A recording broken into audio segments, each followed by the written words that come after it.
If you haven't subscribed to the channel yet, don't forget to hit that subscribe button and ring the notification bell so you won't miss any incredible stories based on real events. The autumn wind swept across the abandoned cotton fields of Millbrook Plantation in rural Georgia, carrying with it the weight of forgotten history and the earthy scent of soil that had absorbed too much pain. Dr. Marcus Williams, a 34-year-old African-American historian from Atlanta University, stood at the edge of what had once been one of the South's most notorious plantations. The moon hung full and bright above him, casting long shadows across the overgrown land that hadn't been cultivated in over 50 years, its silver light transforming the landscape into something both beautiful and haunting. Marcus had driven 3 hours from Atlanta after receiving a call from elderly Mrs. Eleanor Hartwell, the last living descendant of the plantation's original owners. At 89, she claimed to have documents that would change everything people thought they knew about Millbrook.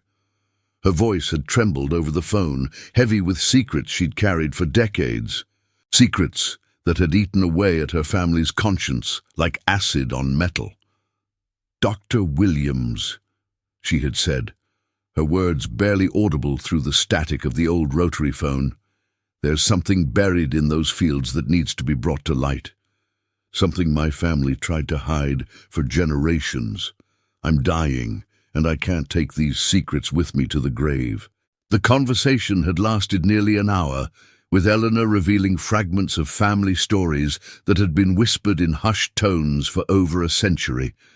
Stories of midnight burials, of records deliberately destroyed, of a family legacy built on lies and maintained through silence.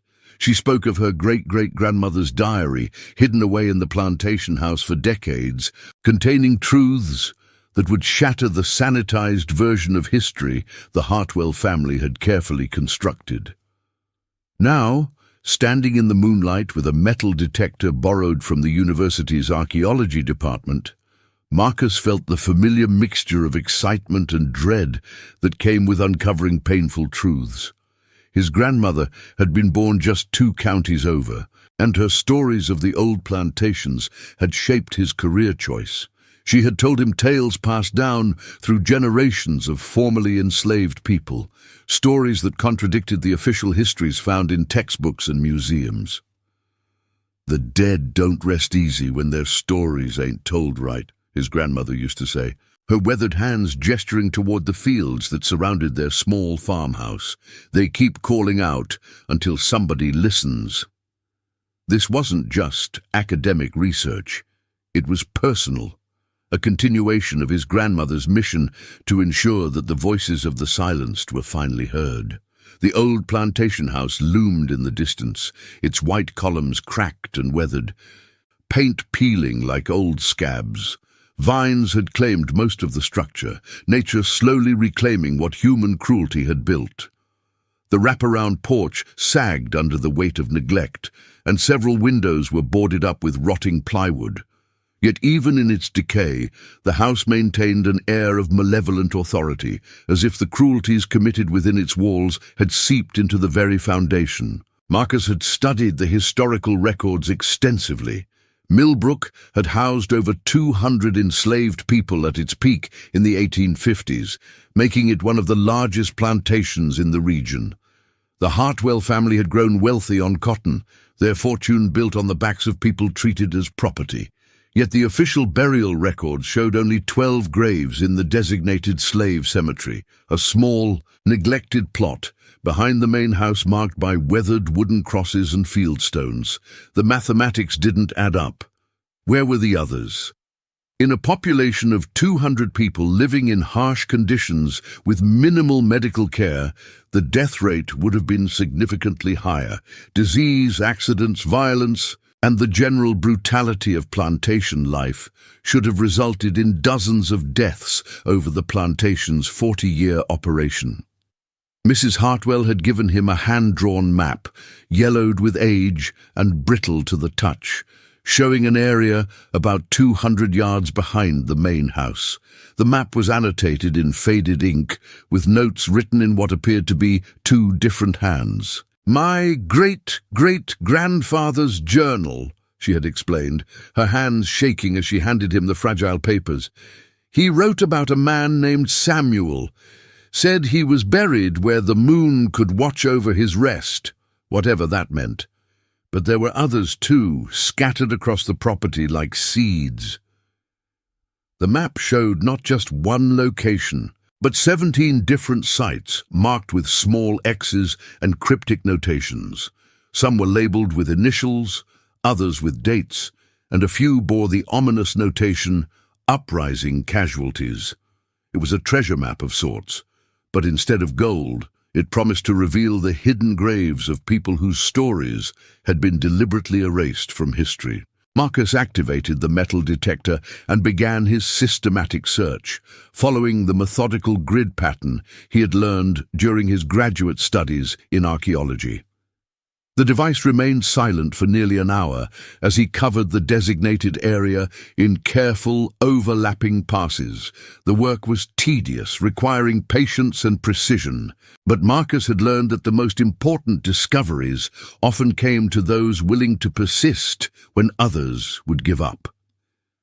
The night air was crisp, carrying the scent of dying leaves and the faint, sweet smell of wild honeysuckle that had grown over the old slave quarters. Occasionally, he would hear the distant hoot of an owl or the rustle of small animals moving through the underbrush. But otherwise, the plantation was eerily quiet, as if the land itself was holding its breath. Then, just as he was beginning to doubt the accuracy of the century-old map, the detector erupted in a series of sharp, insistent beeps. The sound cut through the silence like a scream, causing Marcus's heart to race with anticipation and dread. He knelt in the damp earth, his heart pounding against his ribs. Using a small archaeological trowel, he carefully scraped away layers of soil, documenting each level with photographs and notes. The earth was rich and dark, heavy with organic matter that spoke of decades of natural decomposition. About 18 inches down, his tool struck something hard. Not stone, metal. Working by the light of his headlamp, Marcus uncovered what appeared to be iron shackles, rusted but still intact. The metal was pitted and corroded, but the basic structure remained recognizable. These weren't just any shackles. They were still locked around what remained of human ankle bones, yellowed with age but unmistakably human. "Jesus," he whispered, sitting back on his heels, the magnitude of his discovery washing over him like a cold wave. The bones told a story of their own. The ankle bones showed signs of wear and damage consistent with prolonged use of heavy shackles. There were stress fractures that had healed poorly, indicating that this person had been chained for extended periods, possibly years. The shackles themselves were of a type Marcus had seen in museum collections, heavy iron restraints, used specifically for punishment or to prevent escape attempts. But there was more. Wrapped in what had once been oiled cloth, now mostly decomposed but still recognizable, was a small bundle. The cloth had been carefully folded and sealed with what appeared to be tree sap, creating a primitive but effective preservation method. Inside, Marcus found a collection of items that made his hands tremble with excitement and reverence. A wooden cross, carved with intricate African symbols that Marcus recognized from his studies of West African religious traditions. The craftsmanship was exquisite, each symbol carefully etched with a precision that spoke of both skill and devotion. A small leather pouch containing what looked like seeds, possibly from plants native to Africa, carefully preserved by someone who refused to let go of their homeland entirely. And most shocking of all, a folded piece of paper that had somehow survived the decades underground, protected by the oiled cloth and the careful preparation of whoever had buried it. The paper was fragile, brown with age, but the ink was still legible. It was a letter, written in careful, educated script that immediately told Marcus this was no ordinary enslaved person. The handwriting was that of someone who had received formal education, someone who could not only read and write, but do so with considerable skill. To whoever finds this, my name is Samuel Freeman. I was born free in Philadelphia, but stolen and sold into bondage at age 16. If you are reading this, then I am dead, and they have buried me in secret to hide their crime. I write this in the hope that someday someone will tell my story and the story of all who suffered here. Look for the others. We are not all in the cemetery they show to visitors. Some of us are scattered across these fields, buried where we fell, forgotten but not gone. Tell the world what happened at Millbrook. Tell them about the night of August 15th, 1859. Tell them about the uprising they tried to erase from history. My father's name is Marcus Freeman of Philadelphia.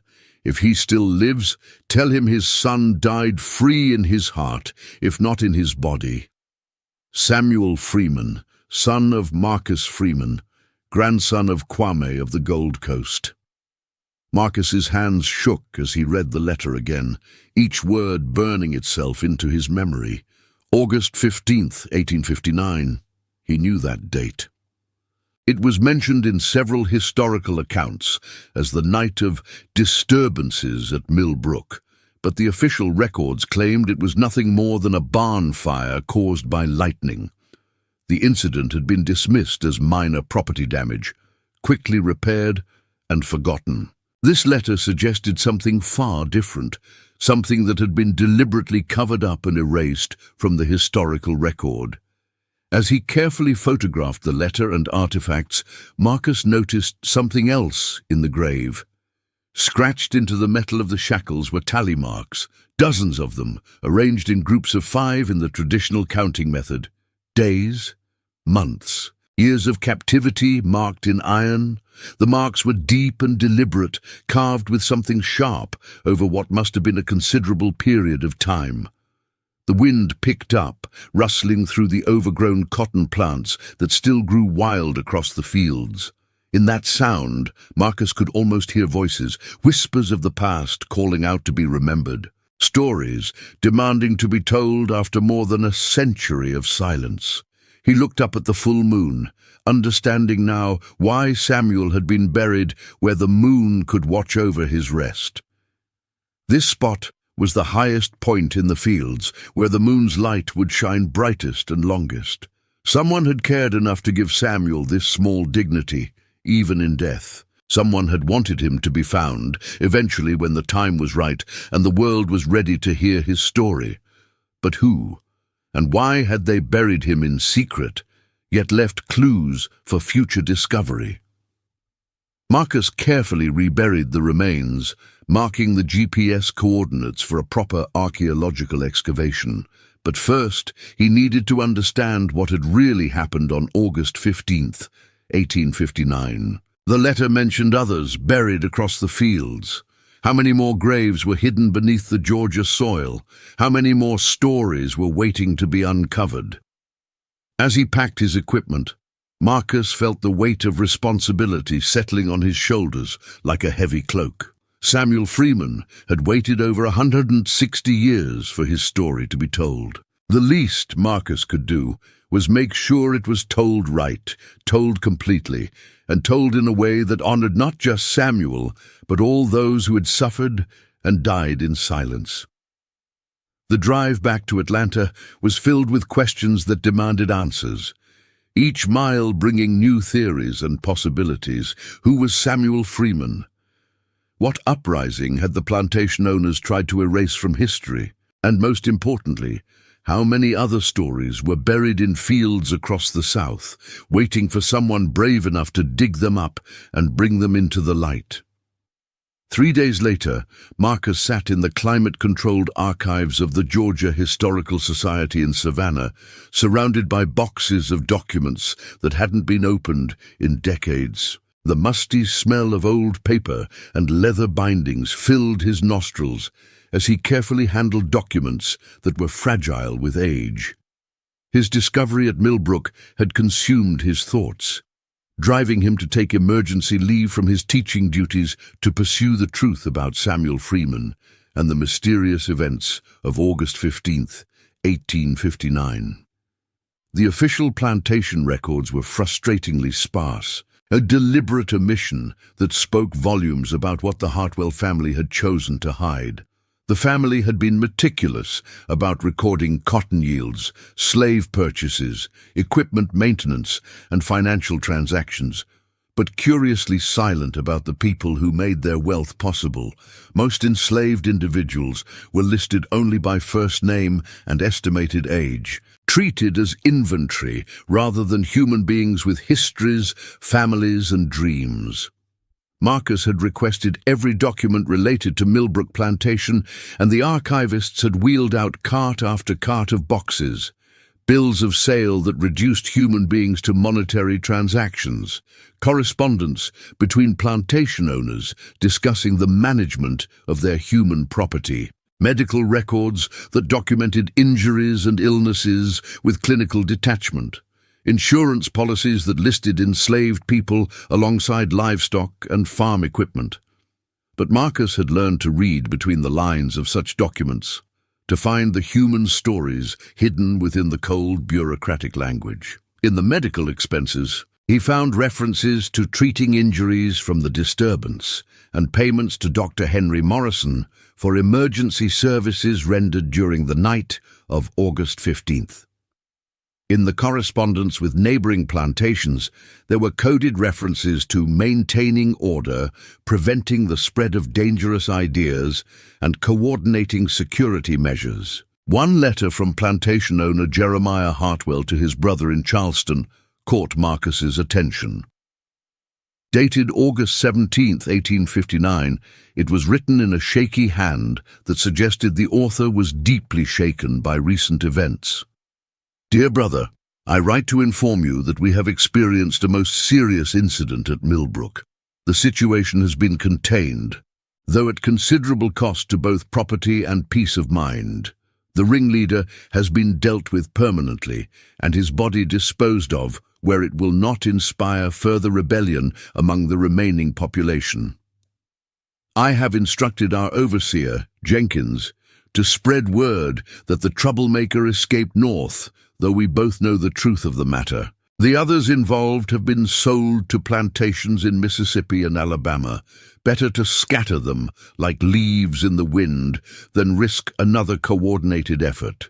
I pray this incident serves as a lesson to any who might harbor similar thoughts of insurrection.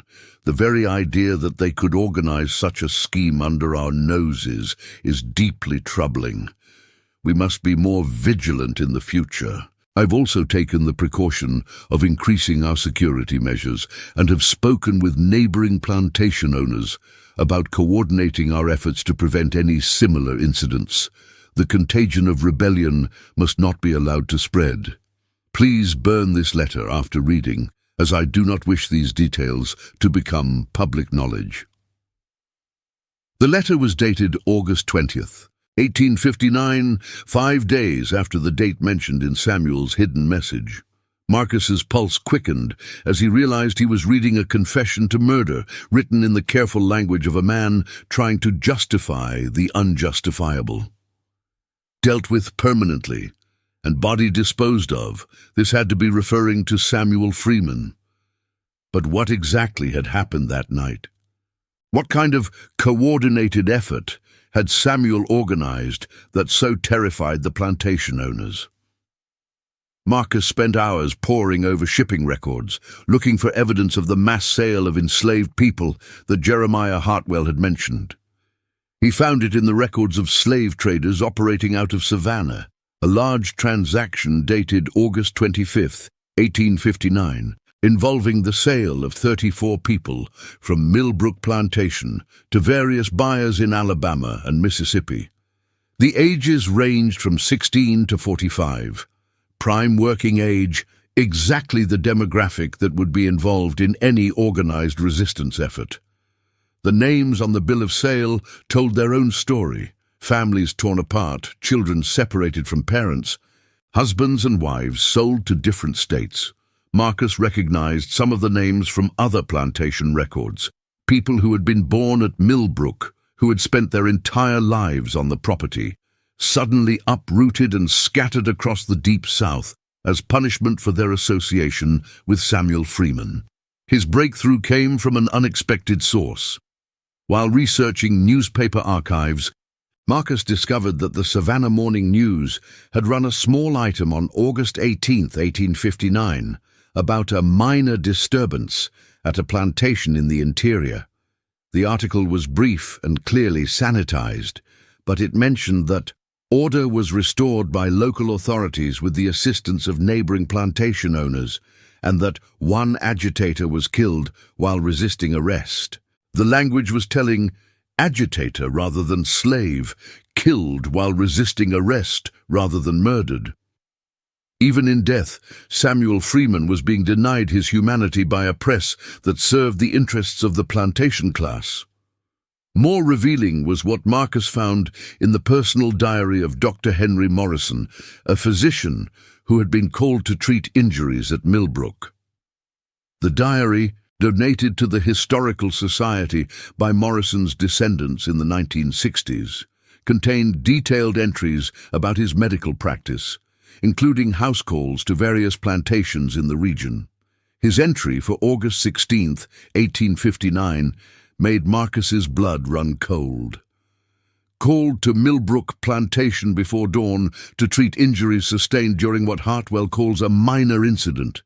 D. The scene that greeted me was anything but minor. Found 3 men with gunshot wounds, 2 women with severe lacerations from what appeared to be whip marks, and 1 child with a broken arm. The overseer, Jenkins, bore marks of a severe beating about his face and torso. Clearly, he had not emerged unscathed from whatever confrontation had occurred. When I inquired about the nature of the disturbance, Hartwell became evasive, saying only that a troublemaker had been dealt with, and that I was not to speak of what I had seen to anyone. The fear in the eyes of the enslaved people I treated told a different story than Hartwell's casual dismissal. These were not the injuries of a minor scuffle, but the aftermath of something far more serious. I observed that several buildings showed signs of damage: bullet holes in the walls of the overseer's quarters, broken windows in the main house, and what appeared to be bloodstains on the porch of the slave quarters. Whatever happened here, it was violent and sustained. The enslaved people I treated were too terrified to speak, but their injuries suggested they had fought back against their oppressors with considerable force. Something terrible happened at Millbrook, something that goes beyond the usual brutalities of plantation life. I fear I have witnessed the aftermath of a massacre, though I dare not speak such thoughts aloud. Marcus leaned back in his chair, pieces of the puzzle beginning to form a clearer picture. Samuel Freeman hadn't simply died. He had led some kind of organized resistance, been killed for it, and then secretly buried to prevent him from becoming a martyr to other enslaved people. The injuries Dr. Morrison described suggested a sustained battle, not a simple execution.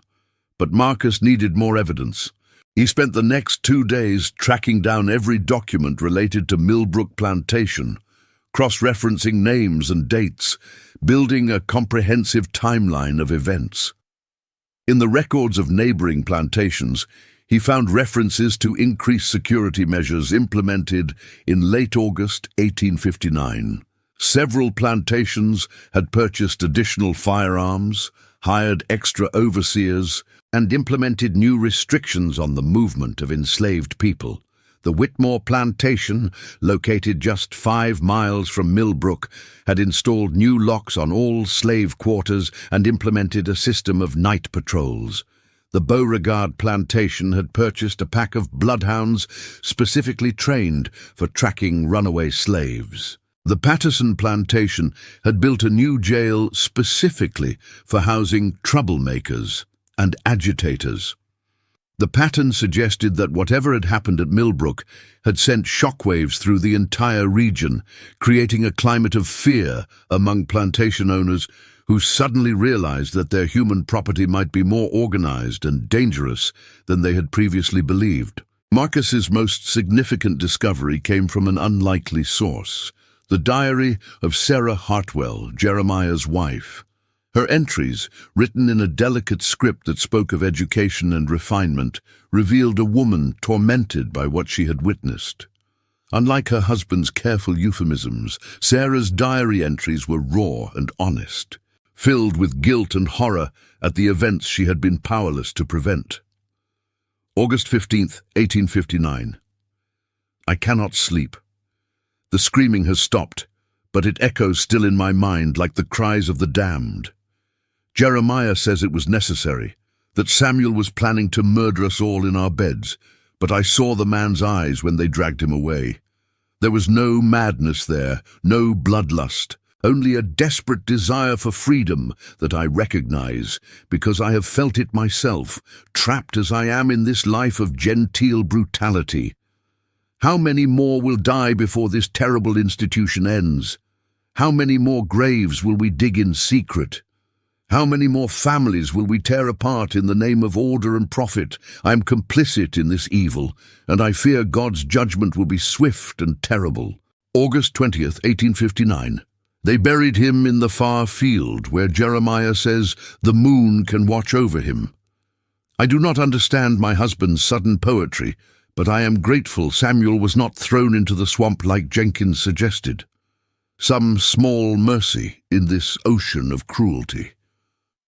I watched from my window as they carried his body across the fields, wrapped in a simple cloth, and I wept for a man I barely knew, but whose dignity shone even in death. September 3rd, 1859. I have hidden Samuel's belongings in the root cellar, along with this diary and other documents that tell the true story of what happened here. Jeremiah ordered them burned, but I could not bear to destroy the last remnants of a man's life, his letter, his carved cross, the seeds he saved from his homeland. These things deserve to survive, even if their owner could not. Perhaps someday, when this madness ends, someone will find them and tell the world what really happened at Millbrook. Marcus's hands trembled as he read Sarah Hartwell's words. She had saved Samuel's belongings, hidden them away along with her own testimony. But where? The plantation house had been abandoned for decades. Could they still be there, waiting to be discovered? The final piece of the puzzle came from an unexpected source. A letter from Samuel Freeman himself, found among the papers of a Quaker family in Philadelphia who had been active in the Underground Railroad. The letter, dated July 1859, had been smuggled out of Millbrook by an unknown accomplice and revealed the full scope of Samuel's plans. Dear friends in Christ, I write to inform you that our plans proceed according to schedule. We have identified 37 souls ready to make the journey to freedom, including families with young children who deserve to grow up knowing liberty. The route has been mapped, supplies gathered, and contacts established along the way. I know the risks we face, but I also know that freedom is worth any price. We have lived too long in chains, watched too many of our people die in bondage, seen too many children born into slavery. If we do not act now, when will we? If we do not fight for our freedom, who will? I ask only that if something happens to me, you will remember that we died as free men and women in our hearts, even if our bodies remained in chains. Tell the world that we were not content to accept our bondage, that we fought for the same liberty that all men claim as their birthright. Your brother in the struggle for freedom, Samuel Freeman. Marcus sat in stunned silence, the weight of Samuel's words settling over him like a shroud. This wasn't just the story of one man's death, it was the story of a carefully planned escape attempt that had been betrayed, leading to a massacre that was then covered up and erased from history. He made a decision that would change everything. Instead of returning to Atlanta, Marcus drove back to Millbrook Plantation. This time, he would search not just the fields, but the house itself. If Sarah Hartwell had hidden evidence in the root cellar, it might still be there, waiting for someone brave enough to uncover the truth. Mrs. Eleanor Hartwell met him at the front gate, her aged face creased with worry and anticipation. "Dr. Williams, I've been thinking about our conversation. There are things I should have told you. Family secrets that have been eating away at us for generations. Things my grandmother made me swear never to speak of. Mrs. Hartwell, I found Samuel Freeman's grave, and I found his letter." The old woman's face went pale, and she gripped her cane with trembling hands. "Then you know." "I know there was an uprising. I know your ancestor had Samuel killed and buried in secret. But I need to know the whole truth. What really happened that night?" Eleanor Hartwell looked toward the abandoned house, her eyes filled with the weight of generations of family secrets. The setting sun cast long shadows across the overgrown grounds, and for a moment the plantation looked exactly as it must have on that terrible night in 1859. "Come inside, Dr. Williams," she said, her voice barely above a whisper. "It's time you learned about the night that changed everything." The interior of the Millbrook plantation house was a tomb of memories, each room holding the echoes of conversations that had shaped the course of human lives. Dust motes danced in the afternoon sunlight that filtered through broken shutters, and the air carried the musty scent of decades of abandonment mixed with something else, the lingering presence of secrets too long kept. Eleanor Hartwell moved slowly through the rooms, her cane tapping against warped floorboards as she led Marcus deeper into the house, past portraits of stern-faced ancestors whose eyes seemed to follow their movements with disapproval. The main hallway was lined with faded wallpaper that had once been elegant, depicting scenes of pastoral beauty that stood in stark contrast to the harsh realities of plantation life. Family photographs in tarnished silver frames showed generations of Hartwells, their faces bearing the confident expressions of people who had never questioned their right to own other human beings. Marcus noticed that none of the photographs included the enslaved people who had made the family's wealth possible. They had been erased from the visual record just as thoroughly as they had been erased from the written one. "My great-great-grandmother Sarah kept a detailed record of everything," Eleanor said, her voice barely above a whisper as they passed through rooms that had once hosted elegant dinner parties and social gatherings. "Not just the sanitized version my family told for generations, but the truth, the real truth about what happened here, what we did, what we allowed to happen. She hid it all in the root cellar, along with Samuel's belongings and other evidence that would have destroyed our family's reputation if it had ever come to light." They descended narrow wooden stairs into the basement, where the temperature dropped noticeably, and the air grew thick with the smell of earth and decay. Eleanor produced an old oil lamp from a shelf near the stairs, its flame casting dancing shadows on the stone walls that had been carved from the Georgia bedrock. In its flickering light, Marcus could see stone walls lined with empty shelves that had once stored the plantation's food supplies, wine, and other provisions needed to maintain the lifestyle of the plantation elite. The basement was larger than Marcus had expected, extending under most of the main house. He could see evidence of its former use: wine racks built into the walls, storage areas for root vegetables, and what appeared to be a small workshop where tools and equipment had been maintained. But in the far corner, behind a loose stone that Eleanor indicated with a trembling finger, was a metal box that had been hidden for over 160 years. "I found this when I was 12, Eleanor said, her hands shaking as she opened the box with a key she wore on a chain around her neck. "My grandmother caught me reading it and made me swear never to tell anyone. She said it would destroy our family's reputation, that people wouldn't understand the context of the times, that we would be judged by modern standards for actions taken in a different era, but reputations built on lies deserve to be destroyed. Don't they, Dr. Williams?" Inside the box, Marcus found treasures beyond his wildest expectations. Sarah Hartwell's complete diary, spanning from 1855 to 1865, bound in leather that had been carefully preserved with oils and wrapped in oiled cloth. Samuel Freeman's personal belongings, the carved wooden cross, the leather pouch of seeds, and several letters he had written but never sent, including what appeared to be correspondence with Underground Railroad conductors and abolitionists in the North. Most remarkably, there was a detailed map drawn by Samuel himself, showing not only the locations of secret graves across the plantation grounds, but also escape routes, hiding places, safe houses, and contact points for the Underground Railroad network. The map was a masterpiece of strategic planning, showing a level of organization and intelligence that completely contradicted the official portrayal of enslaved people as simple, uneducated laborers, incapable of complex thought or planning. But it was Sarah's final diary entry about the uprising that revealed the full horror of what had happened, written in a hand that shook with emotion and moral anguish.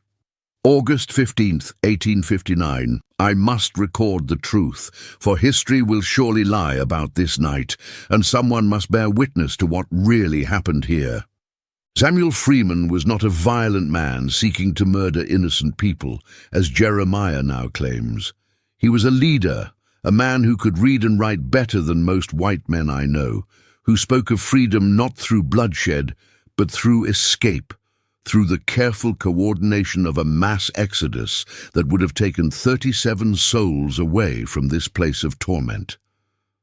For months, he had been organizing what he called the Great Departure, not an uprising in the traditional sense, but a coordinated escape that would have been the largest single group to attempt the journey north from our region. The plan was brilliant in its simplicity. On the night of the new moon, when darkness would provide maximum cover, they would slip away from Millbrook in small groups and make their way to predetermined meeting points, then travel together along established Underground Railroad routes to freedom. Samuel had made contact with conductors in Savannah through a network of free blacks and sympathetic whites. They had saved money by selling small items and doing extra work, gathered supplies by slowly accumulating food and clothing, and planned their route with the precision of a military campaign. They had even arranged for false papers and safe houses along the way. But Jenkins, our overseer, discovered the plan through treachery. One of the enslaved people, terrified of the consequences if the escape failed, revealed the plot to Jenkins in exchange for promises of better treatment. Jenkins had been suspicious of Samuel for weeks, watching him, following him, noting his movements and conversations. On the afternoon of August 15th, Jenkins found the hidden supplies in the old tobacco barn and confronted Samuel as he was conducting what appeared to be a final meeting with the other conspirators. What happened next will haunt me until my dying day. Jenkins demanded that Samuel reveal the names of all conspirators and the details of their escape plan.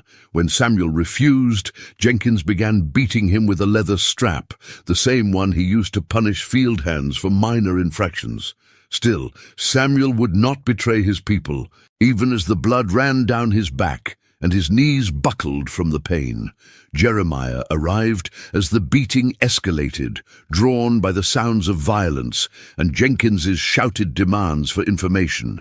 Instead of stopping the brutality, my husband grabbed his pistol from the house and returned to the barn. "Tell me who else is involved," he demanded, pressing the barrel of the gun against Samuel's temple, "or I'll shoot you where you stand and make examples of everyone in the quarters until someone talks." Samuel looked my husband in the eye, his face bloodied but his dignity intact, and said words I will never forget. "I am already dead, Mr. Hartwell. You made sure of that the day you bought me like a piece of livestock. But my people will be free with or without me. You can kill my body, but you cannot kill the idea of freedom." Jeremiah shot him. Not in anger, not in the heat of passion, but coldly, deliberately, as if he were putting down a rabid dog.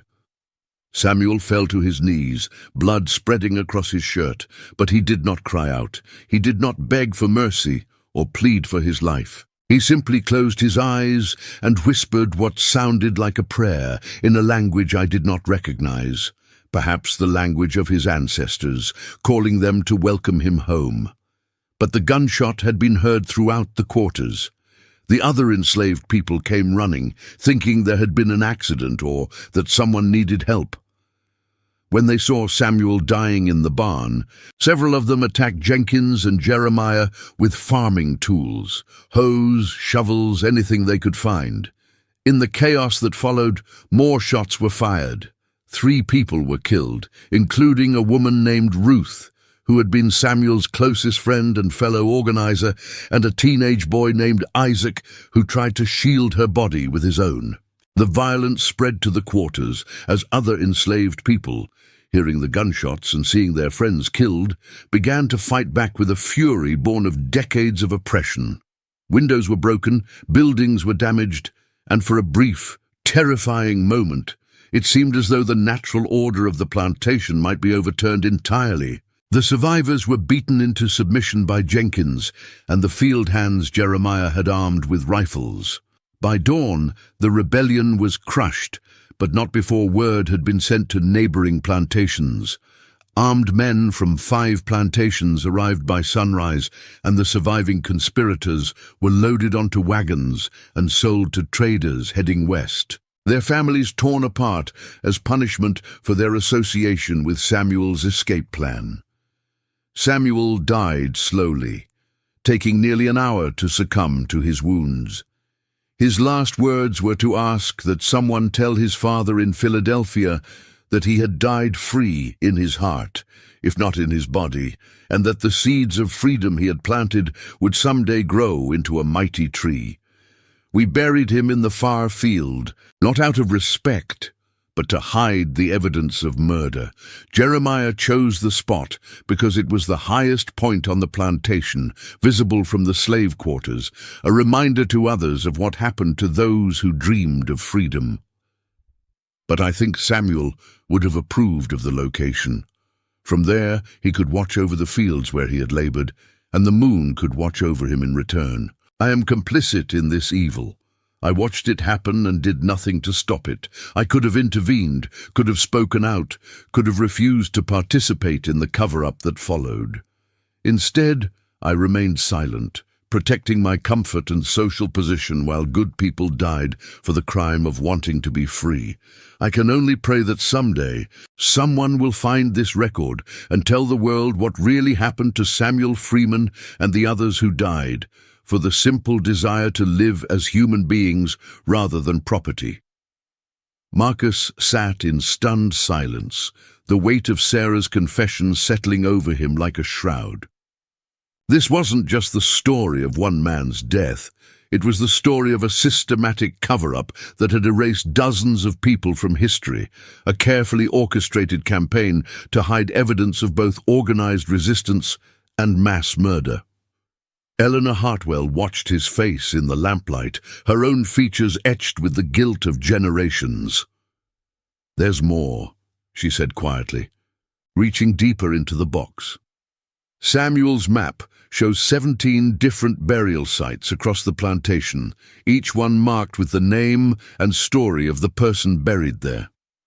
My family has known about them for generations, but we've never told anyone.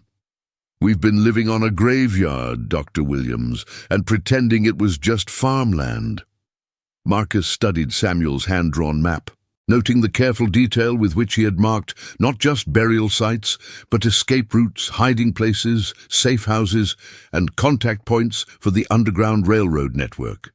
This man had been a brilliant strategist and organizer, not the violent rebel the official records portrayed. The map showed a level of planning and coordination that rivaled military operations, with contingency plans, alternate routes, and detailed intelligence about local geography and sympathetic contacts. Each burial site on the map was annotated with information about the person buried there. Ruth Washington, age 34, shot while protecting the children. Isaac Thompson, age 16, died shielding Ruth's body. Moses Jenkins, no relation to the overseer, age 28, beaten to death for refusing to reveal escape plans. Mary Freeman, age 31, died of grief 3 days after Samuel's death. Mrs. Hartwell, why are you telling me this now? Why break a family silence that's lasted over 160 years? The old woman's eyes filled with tears, and her voice broke as she answered, "Because I'm dying, Dr. Williams. Cancer. The doctors say I have maybe 6 months left.